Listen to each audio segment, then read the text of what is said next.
नमस्कार दोस्तों, सत श्री अकाल, आदाब। आज हम एक और वृक्ष की बात कर रहे हैं जिसका नाम है पीपल।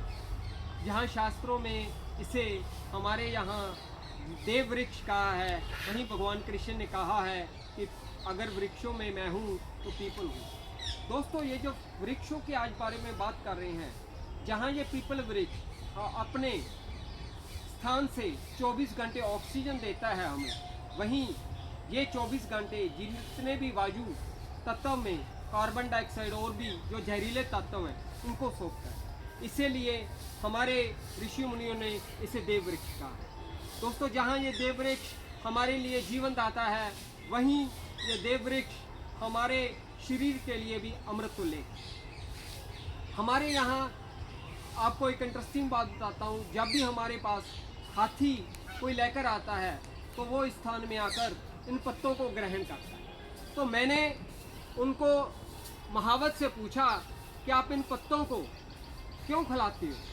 तो उसने कहा, मुझे ये तो नहीं पता कि इन पत्तों को क्यों खिलाते हैं, लेकिन उसने ये बोला कि जब भी हाथी इन पत्तों को ग्रहण करता है तो तब इसका मन बहुत शांत रहता है और इसमें जो बुद्धि है वो भी बहुत शांत रहती है और ये अपने अंदर से और बाहर से बहुत खुशी महसूस करता है। तो मैंने उस महावत से पूछा, इसका कोई कारण कोई बड़ा बताएं। तो उसने कहा, मुझे नहीं पता, लेकिन जब भी ये इस पीपल वृक्ष को देखता है तो इसके अंदर खुशी मुझे महसूस होती है, क्योंकि हाथी मेरा सबसे प्यारे जानवरों में एक है।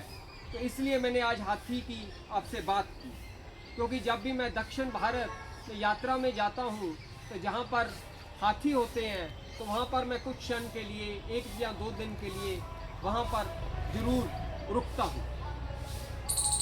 दोस्तों, जहाँ ये हमारे जीवन में अमृत तुल्य है, हमारे अपने अनुभव में आया कि जिन लोगों को खांसी सूखी होती है, जहाँ उनको खांसी बार बार आती रहती है, तो इन पत्तों का हम चूर्ण बनाकर शहद और अदरक के सावरस में देते हैं तो कुछ ही दिनों में बहुत अच्छा हमने लाभ देखा। वहीं हमने अपने यहाँ जिनको विक्त दोष यानी कि जो किडनी रोगी आते हैं, उनको हमने ये जो इसकी छाल है, इसकी छाल का हमने उनको काढ़ा बताया और काढ़ा जब उन्होंने लिया तो उसमें भी हमने अच्छा सुधार देखा।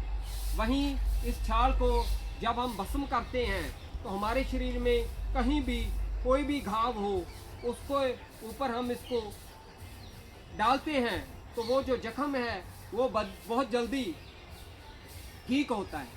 हमारे अपने अनुभव में आया है कि जहाँ ये छाल हमारे घावों को भरती है, वहीं जिन लोगों को दांतों मसूड़ों की प्रॉब्लम रहती है, अगर वो कुरला करते हैं सुबह और शाम, उसमें भी उनके जो जाड़ों का दर्द होता है या कोई प्रॉब्लम है वो भी ठीक होती है। यहाँ हमने इसकी ये जो भस्म है, इसकी छाल की घाव ठीक करती है।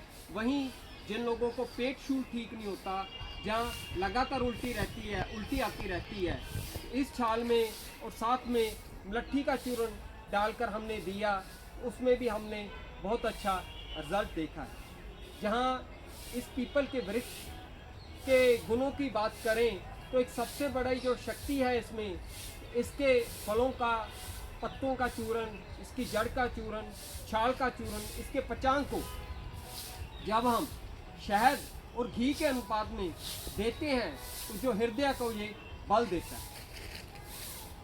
दोस्तों, के जो मैंने अपने एक और अनुभव जो इसमें देखा है कि जिनकी आंखों में लाली आ जाती है, वहीं गुलाब जल में इसके पत्तों का जो दूध 1-2 बूंदे डालकर हमारी आंखों में दी जाए तो आंखों का जो रेडनेस है वो समाप्त होता है।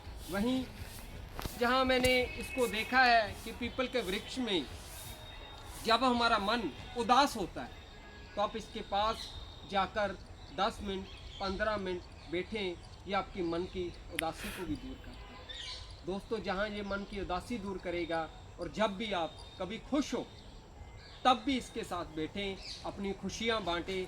मुझे नहीं लगता कि वो आपकी खुशियाँ कभी कम होंगी, क्योंकि जब भी मेरे पास कभी भी खुशी के क्षण आते हैं, मैं बरगद पीपल के पास बैठकर कुछ बातें इनसे करता हूँ तो आज भी वो बातें मुझे याद हैं, आज भी वो मुझे खुशी के पल याद हैं, क्योंकि ये अपना है और अपनों के साथ कुछ भी बांटा जाए वो कभी कम नहीं।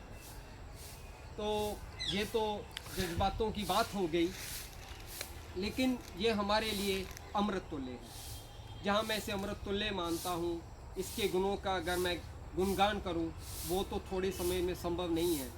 मैं तो ये कहता हूँ कि भगवान माँ सरस्वती मुझसे अगर इनका गुणगान करते हुए आज कोई त्रुटियां रह गई हों तो मुझे क्षमा करना, क्योंकि पीपल के वृक्ष का गुणगान मैं कुछ क्षण के लिए या कुछ समय में नहीं कर सकता।